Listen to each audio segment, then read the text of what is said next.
Assalamualaikum warahmatullahi wabarakatuh. Comeback lagi di channel YouTubeku Bunda Dosen. Saya Rizky Aulianita. Di video kali ini saya akan bahas mengenai penyakit pada anak, khususnya yang terjadi sama anak saya yang kedua. Ya, jadi saya membahas tentang penyakit tuberkulosis anak. So stay tune terus dan simak tips apa saja yang nanti akan saya bagikan. Dan jangan lupa klik like, komen, dan subscribe, lalu share sebanyak-banyaknya jika memang video ini bermanfaat, dan mudah-mudahan bisa menjadikan berkah dan manfaat bagi sesama. Oke Mam, stay tune terus. Thank you. 2 tahun yang lalu, tepatnya di tahun 2020 atau 2021 ya, saya agak lupa. Jadi anak yang kedua saya, dia tiba-tiba divonis kena TBC paru. Shock dong waktu itu. Jadi awalnya kita juga bingung karena lingkungan rumah, keluarga dekat terutama ya, yang biasanya terapi sama anak itu nggak ada sama sekali tanda-tanda bahwa dia terekam itu memiliki penyakit TBC ya. Jadi saya bingung kenapa kalau penyakit TBC pada anak itu jarang sekali dia menunjukkan gejala-gejala seperti yang dialami TBC oleh orang dewasa. Ya. Mungkin kalau orang dewasa ada gejala batuk-batuk, demam, gitu ya, dan lain sebagainya.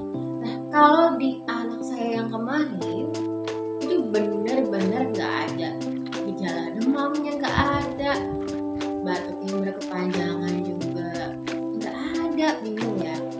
Tapi kok saya agak aneh sih memang ya saat itu, karena untuk naik BB-nya itu terus susah gitu ya. 2 bulan berturut-turut, jadi anak saya kedua itu nggak naik BB 2 bulan berturut-turut.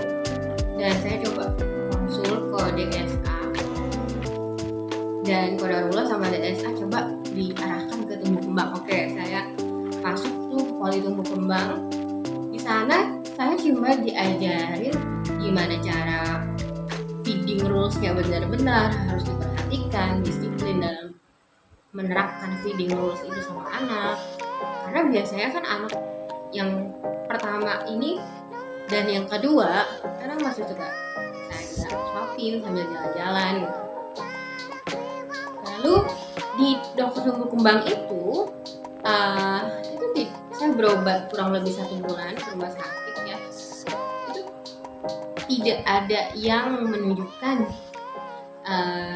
kebaikan yang signifikan dari pengobatan tersebut, hingga saya memutuskan kayaknya harus ganti dokter karena cuma disuruh gonta-ganti menu. Ujung-ujungnya anak saya ditargetkan 1 bulan, kalau misalnya BB stagnan masih nggak naik itu harus dipakai selang, jadi dia harus dibos pakai susu ya, pakai susu yang tinggi kalori. Jadi susunya dimasukin lewat selang yang nanti diarahkan dimasukin lewat hidung sampai ke lambung, selang PGD. Nah, di situ saya bingung ya, jadi kok ini nggak dicari dulu permasalahannya apa, tiba-tiba langsung dikasih solusinya kayak gitu. Jadi kalau BB anak nggak naik, saya pengennya tuh ini tuh naik, kenapa gitu. Jadi saya nggak mengikuti arahan dokter itu, saya langsung gercep cari pengobatan langsung ke rumah sakit gitu ya. Nah, terus jadi ciri-ciri anak yang penyakit TBC paru atau tuberkulosis. Jadi Mam, kalau anak tuberkulosis itu keseringan tidak ditularkan oleh sesama anak yang menderita penyakit TBC juga, tapi oleh anak. Mungkin saja hal itu terjadi ya karena ada penularan, misalnya dari orang dewasa yang dia bersin, jadi mikrobakteriumnya itu mengendap gitu ya, ada di udara. Nah, mungkin anak kita tanpa kita ketahui, atau misalnya orang dewasa yang juga menghirup udara di sekitar itu bisa kena penyakit TBC. Itu yang saya tahu akhirnya. So karena terus jadi selama 1 bulan berobat di dokter itu saya cuma disarankan untuk feeding rules yang benar-benar tepat, lalu gonta-ganti menu tiap hari, masak itu bisa 5 kali. Gimana caranya nih anak mau makan? Karena saat itu kondisinya cuma satu ya. Jadi anak saya benar-benar nggak mau makan. Bingung juga tuh saya. Sedih, bingung. Akhirnya saya fokuskan, oke, mungkin ada yang salah dengan cara pemberian makan saya perbaiki feeding rules-nya. Lalu saya gonta-ganti menu tiap hari, tapi tetap aja tidak menghasilkan hasil. Nggak ada effortnya tuh udah maksimal, tapi hasilnya nggak ada. Akhirnya saya memutuskan daripada anak saya pasang selang, so saya harus ambil alih tindakan untuk pergi ke rumah sakit yang lebih bagus. Lalu dokter anak yang pernah handle anak-anak saya waktu ada penyakit tongue tie lip tie. Nah, saya comeback lagi ke dokter itu, namanya dokter Aidila ya. Di dokter Aidila prakteknya nanti kalau mau tanya bisa komen ya. Jadi di beberapa rumah sakit dan beliau juga punya klinik juga. Oke, kita lanjut lagi ke ceritanya. Jadi finally saya datang dong. Udah lama gak ketemu dokternya, finally saya datang ke rumah sakit. Cerita-cerita sama dokternya, dok, ketika anak saya kenapa nggak mau makan, dan BB-nya tuh waktu itu jadi tiba-tiba di usia 7 bulan yang biasanya makannya lahap gitu ya mau, apalagi baru-baru MPASI, baru mau masuk ke 2 bulan MPASI.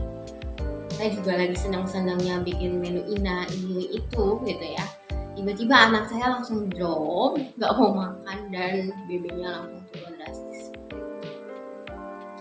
Bingung, saya juga tadi kan udah saya ceritakan bahwa saya udah konsul juga ke dokter, sampai ke dokter tumbuh kembang.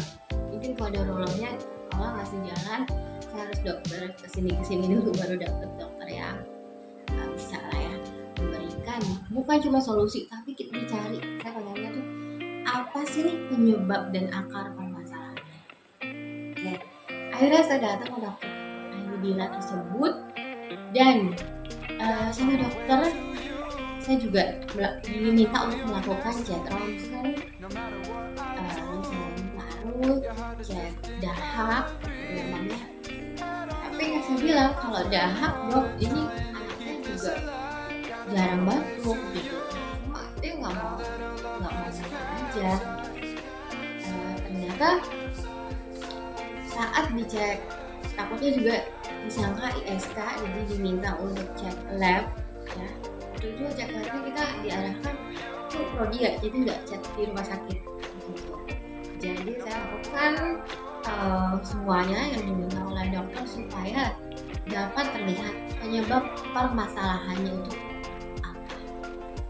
Oke, akhirnya setelah melakukan serangkaian cek by check gitu ya, cek lab, cek urin, cek dahak waktu itu juga diminta tapi kayaknya nggak jadi.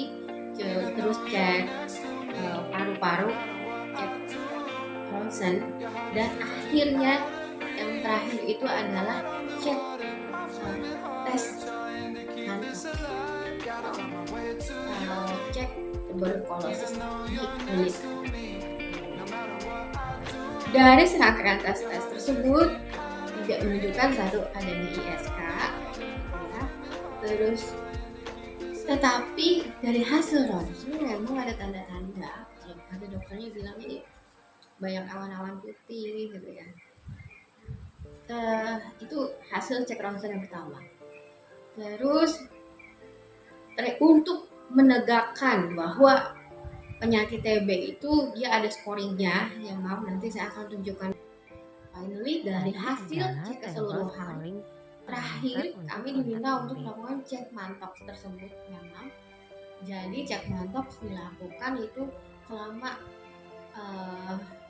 untuk mendapatkan hasilnya selama kurang lebih 72 jam. Jadi kita janjian waktu itu hari Kamis kalau nggak salah, untuk kembali hari Sabtu. Nah, obatannya dan Terakhir pada saat mau mengecek, jadi udah disuntikan tes montoksnya ke kulit anak, terus ditandai dilingkari gitu ya, dan kita kembali pulang lagi selama 72 jam, terus kita balik lagi ke rumah sakit untuk diketahui apakah ada tanda-tanda atau gejala yang mengarah ke TBC tersebut. Dan ternyata memang ada benjolan sedikit, dan setelah diukur benjolannya cukup panjang nih bu katanya.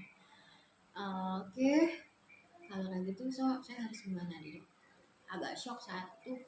Ini kalau dari hasil lab, terus dari indikator-indikator yang lain seperti, jadi gejala TBC pada anak ini saya kasih beritahu ya bang. Satu, itu biasanya demam yang tinggi, bukan demam yang tinggi ya, jadi demam tapi jangka waktunya relatif lama, kurang lebih bisa sampai 3 minggu 2 mingguan. Lalu batuk juga yang tidak kunjung sembuh selama 2 minggu 3 minggu. Nah, kemudian ada kelenjar.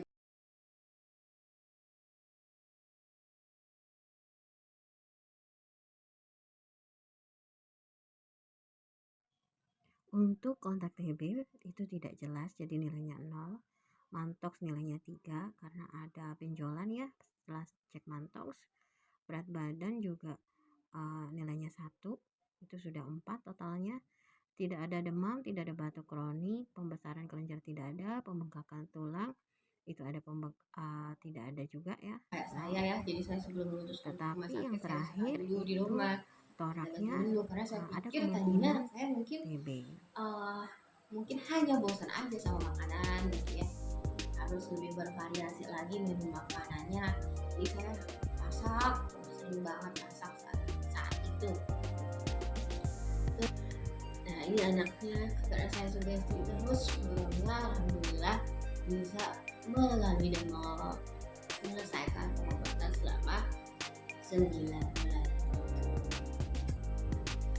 Kalau jadi untuk mam di luar sana jangan pernah takut bahwa kalau misalnya ada anak kita yang kena TB, jadi TBC pada anak itu yang di bawah usia 10 tahun itu tidak menular.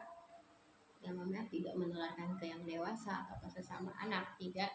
Tetapi bagaimana TBC pada anak bisa terjadi atau bisa menular? Karena ada percikan dari orang dewasa yang batuk atau bersin, lalu percikan itu ke udara. Nah, hal itulah yang bisa dari udara tersebut mungkin dihirup oleh anak kita. Nah, itulah yang bisa menjadi penyebab penyakit TBC. So, kita harus tetap waspada ya, tetap jaga-jaga juga. Dan kalau dalam mengobati penyakit TBC ini kita harus nothing tulus aja, jangan mengharap BB anak dapat naik banyak setelah menjalani pengobatan tersebut, tapi nothing tulus aja, yang penting fokus dulu sama pengobatannya. Ingat, kalau anak kita sehat, nafsu makannya pasti akan otomatis muncul dengan sendirinya. Ya Mama ya. Oke, mungkin hari ini sharing saya sekian dulu. Mudah-mudahan bisa bermanfaat untuk mom di luar sana yang anaknya juga pernah mengalami TBC atau yang sedang dalam pengobatan TBC. Jangan berputus asa, tetap semangat ya. Terima kasih Bang, thank you and I love you.